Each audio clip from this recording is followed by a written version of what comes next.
इस वीडियो को पूरा देखो। आज ही आपके जीवन से सारी परेशानी खत्म होगी और चैनल को सब्सक्राइब और वीडियो और को कहा, लाइक करें। तुम सुन चुके थे व्यभिचार न करना, पर मैं तुमसे कहता हूं किसी स्त्री पर गलत नजर और वासना भरे विचार उनके ऊपर उनके लिए मत रखना। पढ़ा आपने? उसके बाद यीशु ने एक और वचन कहा कि तुमने सुन चुके थे कि हत्या मत करना, पर मैं तुमसे कहता हूं गुस्सा मत करना। उसके बाद जब लोग कोर्ट में जाते थे तो बहुत सारे शपथ खाते थे, पर यीशु ने कहा अब से तुम शपथ मत खाना, तुम्हारी बात हां की हां, ना की ना हो। उसके आगे चलिए, फिर यीशु कहता है डिवोर्स देना एक गुनाह है। उसके बाद और आगे जाएंगे, आपको पता चलेगा यीशु ने कहा दोष मत लगाओ, उपवास, प्रार्थना और दान ये गुप्त में होने चाहिए। उसके बाद आप और एक कलाम पढ़ेंगे, सब यहीं पर हैं? पक्का? ओके। उसके बाद यीशु ने कहा चिंता मत करो, पूरा एक अध्याय उसने बोला। ये जो भी मैं आपको कह रहा हूं ना, ये सब मैथ्यू 5, 6 और 7 में लिखा हुआ है। अब मैं आपसे एक बात पूछना चाहता हूं, जो स्टैंडर्ड उसने हमारे सामने रखा है, क्या इजी है? शत्रुओं से प्रेम करो, घृणा करने वालों का भला करो, जो सताएं उनके लिए आशीष दो, चिंता मत करो, दोष मत लगाओ, झूठी शपथ मत खाओ, व्यभिचार मत करो, हत्या मत करो। जहां तक मैं जानता हूं ये पूरे 3 अध्याय आज्ञाओं से भरे हुए हैं, राइट?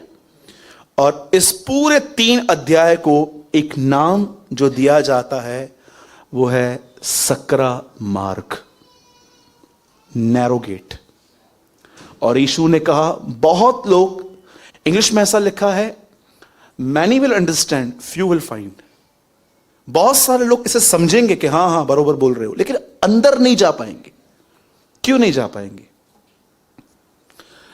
सकरा है वो, छोटा है वो रास्ता जिसमें लोग जाने की कोशिश करेंगे पर न जा पाएंगे, और वो कहता है एक बड़ा रास्ता है, बहुत लोग उस पर प्रवेश करेंगे।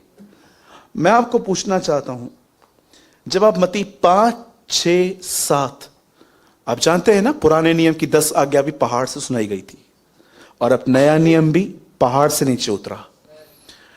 अब देखो, मैं नहीं जानता हूं कि आप में से कितने लोगों ने इस मत्ती 5, 6, 7 अध्यायों में जब यीशु की सारी आज्ञाएं पढ़ ली, तो उसके बाद यीशु ने इन सारी बातों पर चलने के लिए आपको एक चीज दी है।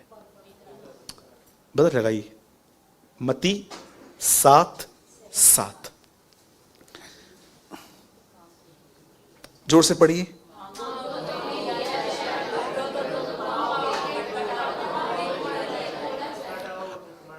और अब मैं आपसे सवाल पूछता हूं, डोंट रेज योर हैंड, आप अपना हाथ मत उठाइए। कितने लोगों ने इस वचनों को अपने फायदों के लिए इस्तेमाल किया था पहले? कार, बंगला, गाड़ी, अब्रॉड जाने के लिए वीजा, प्रभु आपके वचन में लिखा है। आपको पता है कितने लोगों ने इस वचन को मिसयूज किया? पर आपको मैं बताना चाहता हूं, मत्ती इस वचन का पूरा क्लियरिफिकेशन नहीं देता है। आपको पता है ये वचन यीशु ने कब कहा? एक व्यक्ति था, उसके रात को घर में लोग आए थे और उसके पास परोसने के लिए कुछ नहीं था। तब वो बाजू वाले के पास गया और बार बार मांगने लग गया। और उससे वहां पर एक बहुत ऑसम वर्ड लिखा है कि शर्म को साइड में रखकर वो मांगता रहा। आप सोचो, आप एक बार किसी से मांगो और वो न मिले, दोबारा आप मांगते हो? हम बोलते हैं हमारी कोई इज्जत है क्या? ये क्या है, ऐसा कैसे? बट वहां पर ऐसा लिखा गया है, शर्म साइड में रखकर उसे मांगा। उसके बाद यीशु ने यह कहा अब तुम भी मांगो, तुम्हें दिया जाएगा। क्यों यीशु ने यह वचन 7 अध्याय मत्ती में कहा? सिंपल ये बात समझाने के लिए, जो चीजें मैंने तुम्हारे सामने रखी हैं वो तब तक पूरी नहीं हो पाएंगी जब तक तुम मुझसे इन पर चलने के लिए पवित्र आत्मा नहीं मांगोगे। क्यों कई विश्वासी कहते हैं आज के प्रभु के साथ चलना कठिन है, ये दुनिया तो गुनहगारों से भरी पड़ी है, यीशु तो प्रभु था, वो तो परमेश्वर था, हम कैसे बन सकते हैं? पता है क्यों? वो अपनी डिसऑनेस्टी को, कि उनके पास खुदा के साथ बैठने का समय नहीं है, वो इन शब्दों से इसको कवर करते हैं। यू नो, मुझे नहीं पता है कि आप में से कितने लोग हैं जो परमेश्वर से इस चीज की मांग करते हैं, खुदावंत जो आपने मुझे बताया है मैं उस पर चलना चाहता हूं, और प्रभु मुझे उस पर चलने के लिए आप पवित्र आत्मा से भरे, मुझे भरी। कितनी साधारण बातें हैं। एक जगह ऐसा लिखा है, तुम्हें ऊंचा सुनने लगे हो तुम अब। इब्रानियों में एक जगह ऐसा लिखा है, तुम ऊंचा सुनने लगे हो। समय के हिसाब से तुम्हें गुरु हो जाना चाहिए था, तुम्हें टीचर होना चाहिए था, तुम्हें औरों को सिखाना चाहिए था, लेकिन तुम अब भी उन्हीं बातों में जमीन पे पड़े हुए हो। मुर्दों को जिंदा करना, बपतिस्मे लिखा है, बपतिस्मे, मूसा का बपतिस्मा, यूहन्ना का बपतिस्मा, पिता पुत्र पवित्र आत्मा। वो कहता है हाथ रखना, बपतिस्मा। अब तक तुम इन फाउंडेशंस पे पड़े हुए हो। वो कहता है यहां से निकलो, अब सिद्धा की ओर बढ़ो।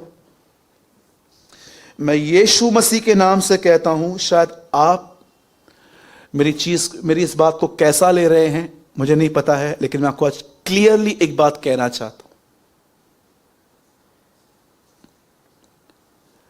अगर आपके पास परमेश्वर के साथ बैठने का समय नहीं है,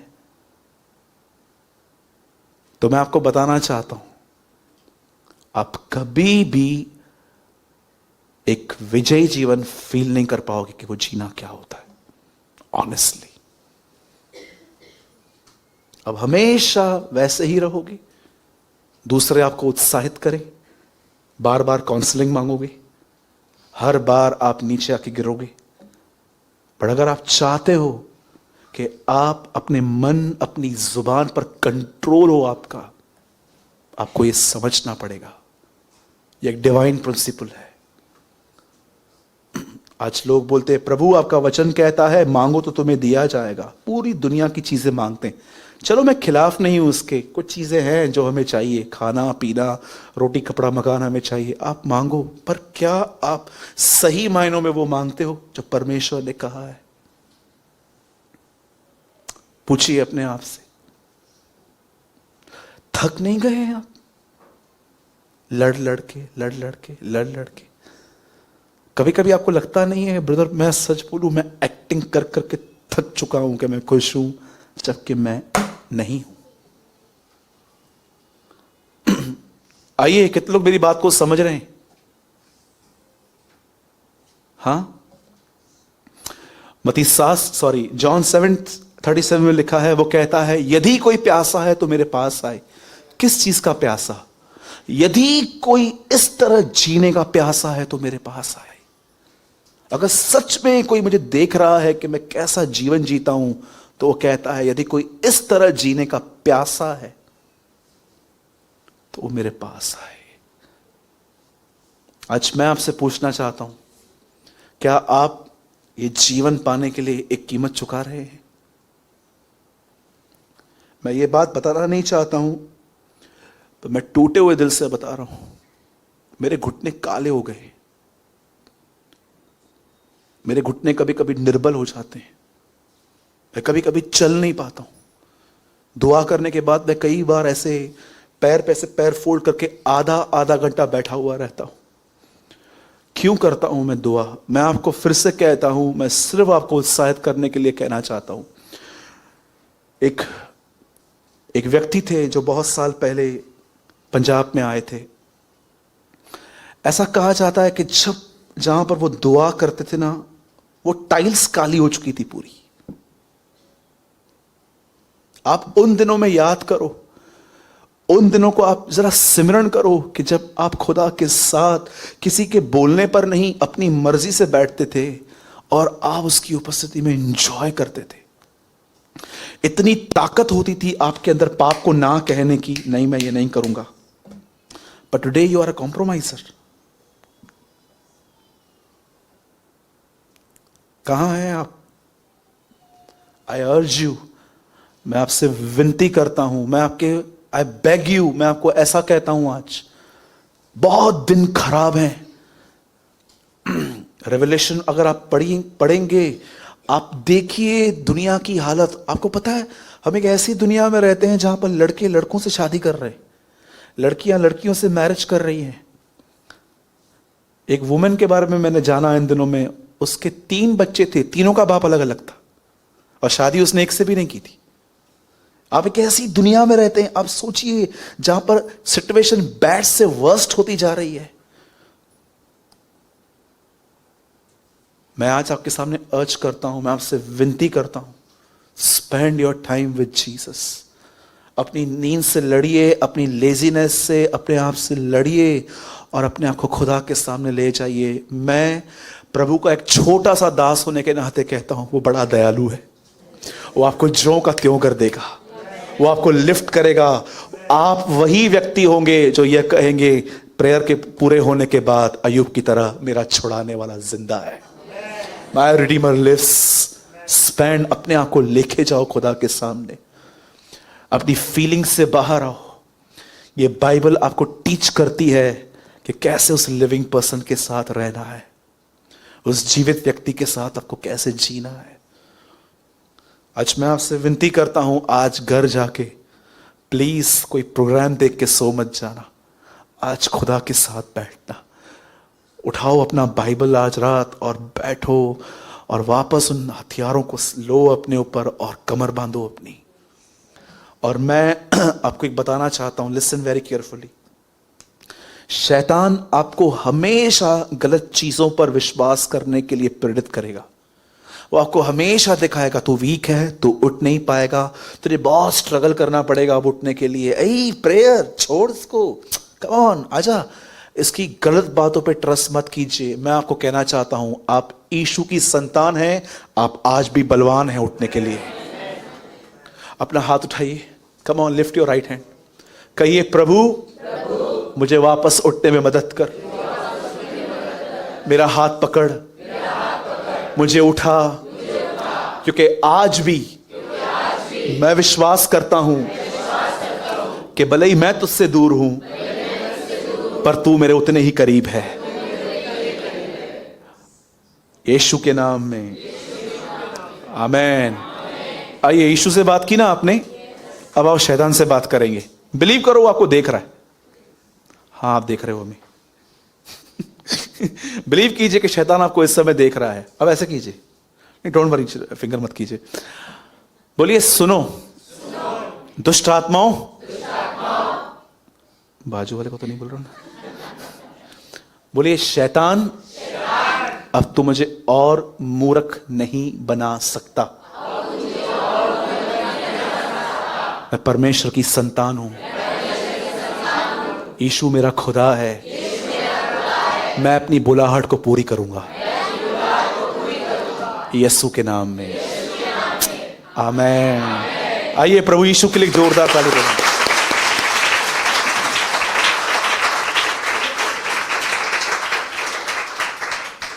कितनी छोटी छोटी परीक्षाएं आती है ना हमारी। प्रभु ने इब्राहिम से कहा निकल, पर एड्रेस ही नहीं बताई, पर हमको निकलते समय रास्ता भी बताया है ना, कि इधर आ जाओ, इधर सब मिल जाएगा। कितना दयालु परमेश्वर है हमारा, है ना। हम लोग को मस्त गूगल मैप देके रखा है, इधर इधर से आजा। ओके, आइए, आज बहुत अच्छा वचन है, छोटा वचन है लेकिन बहुत अच्छा है। जिनके पास भी बाइबल है हम सब खोलेंगे दूसरा इतिहास, सेकंड क्रॉनिकल्स।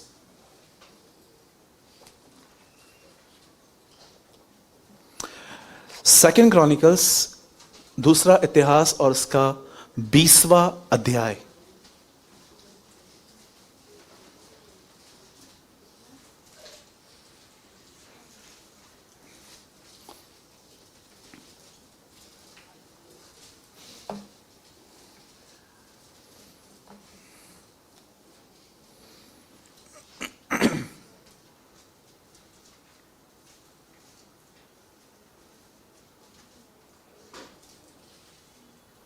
सेवनटीन्थ।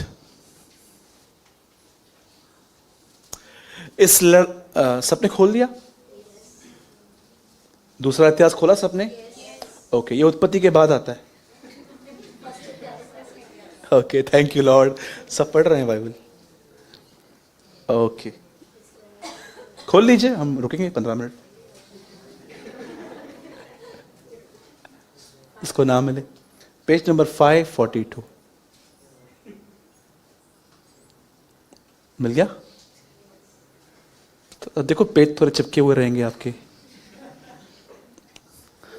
है ना? कुछ लोग खोलते ही नहीं है। कितने लोग बाइबल सिर्फ चर्च में खोलते हैं, घर पे खोलते हैं? हाथ मत उठाना। थैंक गॉड सब खोलते हैं। आइए यहां देखिए, इस लड़ाई में तुम्हें लड़ना ना होगा।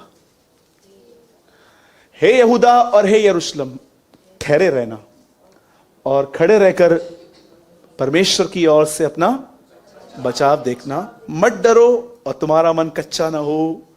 कल उनका सामना करने को चलना और यहोवा तुम्हारे साथ रहेगा। क्या क्या प्रॉमिस है, क्या प्रीच करूं, इतना साफ लिखा गया है। इंग्लिश लगाइए भैया। ओके, अगर कुछ भी पढ़ते समय मिस्टेक हो जाए तो इधर जो लिखा है वो समझ लेना। You will not have to fight this battle. Just stand there and watch the Lord save you, Judah and Jerusalem. Don't be afraid. Don't worry, because the Lord is with you. So go out to stand against those people tomorrow. सही पढ़ा मैंने? हिंदी लगा दो भैया। आइए ध्यान दीजिए अभी। ये एक ऐसा वर्ड है, मैं ऑलमोस्ट 365 डेज ये पढ़ता हूं। चैप्टर नहीं पढ़ता हूं, ऑनेस्टली बताऊं, पूरा चैप्टर नहीं पढ़ता हूं, लेकिन ये वर्ड है ना, मैं हमेशा अपनी आंखों के सामने रखता हूं कि सामना करो, परमेश्वर तुम्हारी ओर से लड़ेगा और तुम खुदा की तरफ से अपना एक बचाव देखोगे। ठीक है? मैं आपको बताना चाहता हूं, इस बात पर ध्यान देना जो मैं कह रहा हूं। ये जो वचन है, इस वचन से पहले इस व्यक्ति ने क्या किया था कि परमेश्वर ने इसके लिए किया, इस बात पे आपको ध्यान देना है आज। ठीक है? बाइबल एक व्यक्ति के विषय में बताती है, वो एक राजा था, उसका नाम यहोशापात था। ओके? और बाइबल ऐसा बताती है, इसके पास एक न्यूज पहुंची और बड़ी खतरनाक न्यूज थी। उस न्यूज में इसको बताया गया कि 3 राज्य के लोग और मुनि, बहुत सारे मुनि, सब इसको मारने के लिए आ रहे हैं। जब इस आदमी ने इस बात को सुना, ऐसा लिखा गया है, ये डर गया। बोलिए डर गया। क्या आप इस बात को जानते हो? डर का आना गुनाह नहीं है, पर डर के साथ चलते रहना एक गुनाह है। डर क्या है? सोचो, जब आप जब बीमार पड़ते हो और आप दवाइयां लेते हो और आप दवाइयों से ठीक नहीं होते हो और डॉक्टर आपको कहता है कि मुझे ब्लड टेस्ट करवानी है आपकी, और आप पैथोलॉजी में जाते हैं, वहां से आपका ब्लड निकाला जाता है और बड़े खतरनाक शब्दों में कहते हैं कल रिपोर्ट लेने आना। सारा दिन बैठ के सोचो, बैठ के पता नहीं क्या क्या प्रॉब्लम्स निकलेंगी। उस टाइम पे अपना मन कैसे हो जाता है? भय आ जाता है ना। फियर आना सिन नहीं है। अगर यहां पर कोई एक शेर आ जाए, कितने लोग यहां पर बैठेंगे? चेतन भाई का दो। अच्छा चेतन भाई बैठेंगे आप? क्या करेंगे आप? भाग जाऊंगा। आप में से कोई यहां पर बैठेगा? दिनों एसी मत वही रह दो। दिनेश एसी के ऊपर बैठ जाएगा, पंकज ढोलक के ऊपर आ जाएगा, आकाश यहां पर बैठ जाएगा और बोलेंगे जाओ लड़ो, तुमने प्रचार किया था ना बचाव का काम, जाओ। सब मुझे आगे कर देंगे। ठीक है? देखो यहां पर क्या हुआ। जब इस व्यक्ति को पता चला कि 3 राज्य के लोग उस पर चढ़ाई करने के लिए आ रहे हैं, लिखा है वो डर गया। जानते हो डर क्या है? बोलो बाजू वाले को, डर एक झूठ है। हां, डर एक झूठ है। डर में जो मसाला मिक्स किया गया है ना आपको खिलाने के लिए, वो झूठ है। डर आपको पता है क्या आखिर? आपके हिसाब से डर एक्चुअली है क्या? डर है कुछ गलत होने वाला है, इस पर बिलीव करना। आपके साथ कुछ गलत होने वाला है, इस बात पर बिलीव करना, एक वो डर होता है। और कुछ भी नहीं है डर, वो एक भावनाएं हैं जो झूठी हैं, जो सिर्फ आपको फोर्स करती हैं उन चीजों पे बिलीव करने की जो चीजें हैं भी नहीं। और जानते हो, परमेश्वर भी आपको फेथ ऐसे ही देता है। ऐसा लिखा है रोमियो की पत्री के अंदर, जो बातें हैं ही नहीं, परमेश्वर उनका नाम ऐसे लेता है जैसे वो है। सृष्टि के सामने कुछ नहीं था, परमेश्वर कहता गया कहता गया कहता गया और वो चीजें बनती गई। डर, हमेशा इस बात पे याद रखना, डर होता है, डर एक भावनाएं हैं जो कहती हैं कुछ गलत होने वाला है, ये होने वाला है, और वो आपको बिलीव करने के लिए कहती है। That's called fear. वचन में कई बार लिखा गया है, डरो मत, डरो मत, डरो मत। आप जानते हैं इस बात को, डरो मत। यीशु मसीह बहुत बार अपने चेलों को एक चीज हमेशा कहते थे, भय मत खा, डरो मत, उन बातों पे बिलीव मत करो जो शैतान तुम्हें दिखा। जहां पर भी बाइबल कहती है डरो मत, मैंने अपनी ब्रैकेट में एक वर्ड वहां पर लिख दिया है, उस बात पर विश्वास मत कर जो नेगेटिव है। Simple, fear, fear is a liar. और हुआ क्या, जैसे इसे पता चला कि 3 राज्य के लोग उस पे मारने आ रहे हैं, सबसे पहले लिखा है वो डर गया। अब ऑसम थिंग जो उसने की, जिसके कारण परमेश्वर ने स्टेप लिया कि वो उसकी लड़ाइयों में जाएगा, वो स्टेप जानते हैं उसने क्या किया? बाइबल बताती है यहोशापात प्रभु के भवन में गया और परमेश्वर को ढूंढने लग गया। ये एक ऐसा स्टेप लिया उसने अपने लाइफ में जो आजकल बहुत सारे लोग, और मैं आपको आपके सामने बोलना चाहता हूं, कभी कभी मैं भी ये मूर्खता करता हूं कि जब मैं परेशान हूं, डिस्टर्ब हूं, कई बार पूरी ताकत निकलने के बाद मैं खुदा को पुकारता हूं। पर इस आदमी ने मेरी तरह ये फूल काम, एक फुलिश वर्क नहीं किया। ये सीधा खुदा के पास गया और लिखा है वो सीधा प्रभु को ढूंढने लग गया। बताइए, प्रभु को ढूंढने का अर्थ क्या है?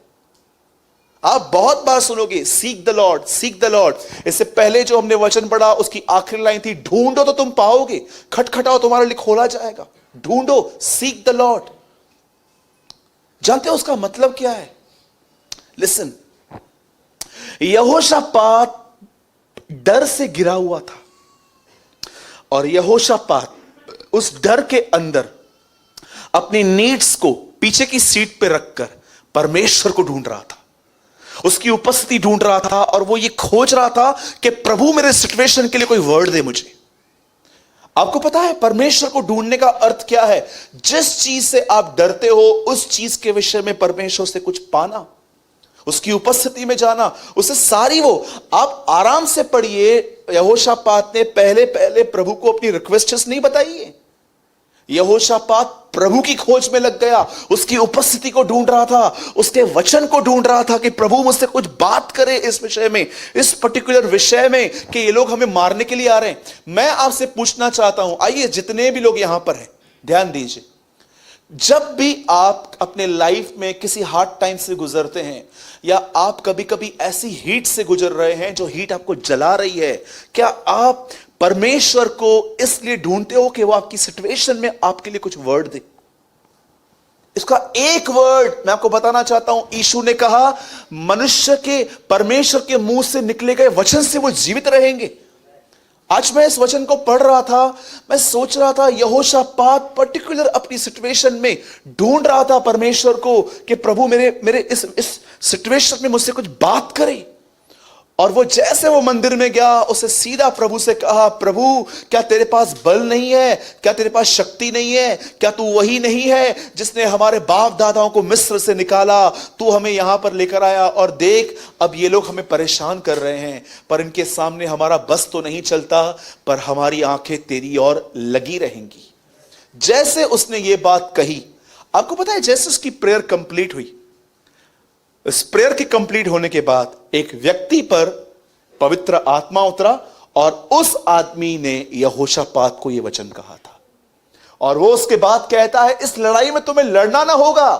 हे यहूदा, हे यरूशलेम, ठहरे रहना और खड़े रहकर परमेश्वर की ओर से अपना बचाव देखना, मत डरो, तुम्हारा मन कच्चा ना हो, कल उनका सामना करने को चलना और यहोवा तुम्हारे साथ रहेगा। मैं आपको बताना चाहता हूं, लिसन वेरी केयरफुली, इस आदमी ने अपनी लड़ाई क्यों जीती? सिर्फ एक वजह से, इसने लड़ाई में जाने से पहले परमेश्वर को ढूंढा। जीवन में बहुत सारी लड़ाइयां आएंगी, बहुत सारी। अगर आप ये लड़ाइयां बगैर परमेश्वर के लड़ोगे, मैं आपको बताना चाहता हूं, आप थक जाओगे, आप हार जाओगे।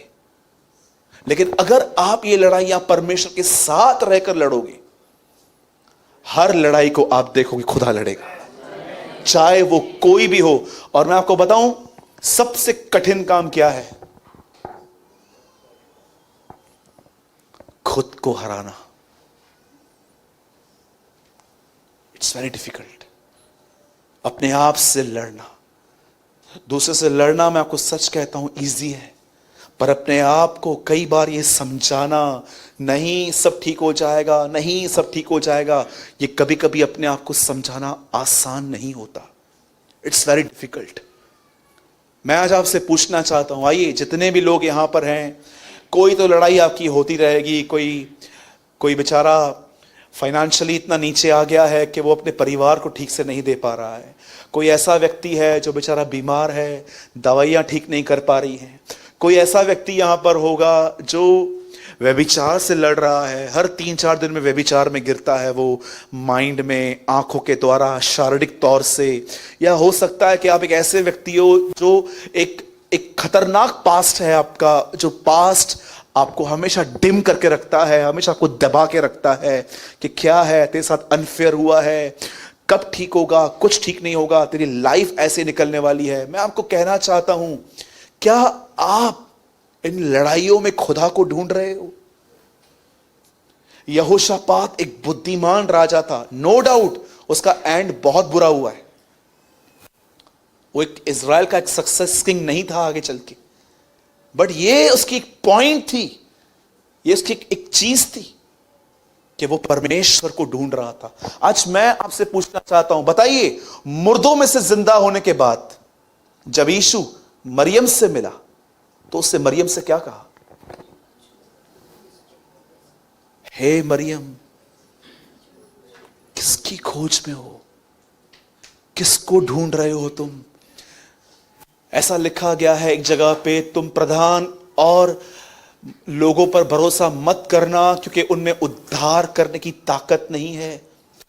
मैंने कई बार ऐसे लोगों से मिला जिन्होंने मुझे ये कंप्लेन की कि इसने मुझे बोल के हेल्प नहीं की थी। आपको क्या लगता है पूरी उनकी गलती है? मैं आपको बताना चाहता हूं, रॉन्ग पर्सन पे आपने ट्रस्ट किया। आप पूरी बाइबल पढ़ लो, बाइबल कहां भी नहीं कहती है कि सब पे ईमान रखो, बाइबल सबके लिए कहती है सबसे प्रेम करो।